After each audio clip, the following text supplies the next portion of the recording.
ఓం నమో వెంకటేశాయ. పూరి జగన్నాథ్ స్వామి వార్ల గురించి తెలుసుకుందాం. శ్రీకృష్ణుడు మధురను విడిచిన తర్వాత ద్వారకలో ఆయన భార్యలతో నివసించాడు. వారు అందరూ చాలా అందంగా ఉండేవారు మరియు స్వామిని ఎంతో ప్రేమగా సేవిస్తూ ఉండేవారు. రాణులందరూ వారి దివ్యమైన భర్తకు సేవలు చేయడానికి ఎంతో ఉత్సాహం చూపించేవారు. కానీ శ్రీకృష్ణుడు మాత్రం ఎప్పుడూ బృందావనం మీద ధ్యానం ఉంటూ ఉండేవారు. ఆయనకు అదే పనిగా వ్రజవాసులు, ముఖ్యంగా గోపికలు, గోపాలురు గుర్తు వస్తూ ఉంటారు. ఆయన వారితో గడిపిన లీలలన్నీ మననం చేసుకుంటారు. బృందావనం నుండి విడిపోయిన ఆవేదనతో కొన్నిసార్లు శ్రీకృష్ణుడు ప్రతిదానికి ఉదాసీనంగా ఉండేవారు. ఇది వారి భార్యలకు తీవ్రంగా ఆవేదన పరుస్తూ ఉండేది. ద్వారకానానులందరూ ఇలా అనుకునేవారు, ఏం జరుగుతుంది?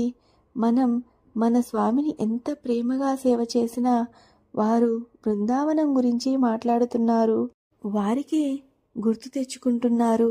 రాధే రాధే, గోపీ గోపీ అని స్వామి ఎప్పుడూ నిద్రలో కలవరిస్తూనే ఉంటారు.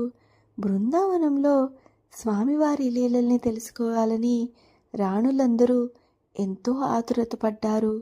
స్వామివారు మరిచిపోలేనటువంటి విధంగా అక్కడ ఏం జరిగింది?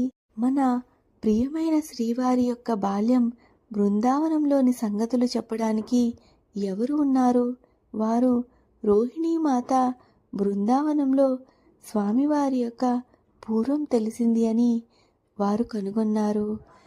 వారి అదృష్టం కొద్దీ ఆవిడ ద్వారకాలోనే నివసిస్తున్నారు. ఒకరోజు రాణులందరూ ఆతురతతో రోహిణీమాత దగ్గరకు వెళ్ళి స్వామివారి యుక్త వయసులోని బృందావన లీలను చెప్పమని అడిగారు. రాణులందరూ స్వామి యొక్క వ్రజలీల వినడానికి ఎంతో ఉత్సుకతతో ఉన్నారని రోహిణీమాత అర్థం చేసుకున్నది. నిజానికి బృందావనంలో కృష్ణుడి లీలలు చాలా విశేషమైనవి. ఎంత విశేషమైనవంటే ఆ వైభవాలు వినడానికి కృష్ణుడు కూడా ఆకర్షితుడవుతాడు. ఆ అద్భుతమైన లీలలన్నీ మీకు నేను ఒక్క షరతు మీద వివరిస్తాను. నేను ఆ విషయాల గురించి చెప్పేటప్పుడు కృష్ణుడు బలరాముడు వినరాదు, వారు వింటే సమస్యలు రావచ్చు అని అన్నది. ఒకరోజు కృష్ణ బలరాములు సుధర్మ సభా మండపంన సభకు హాజరు కావాలి.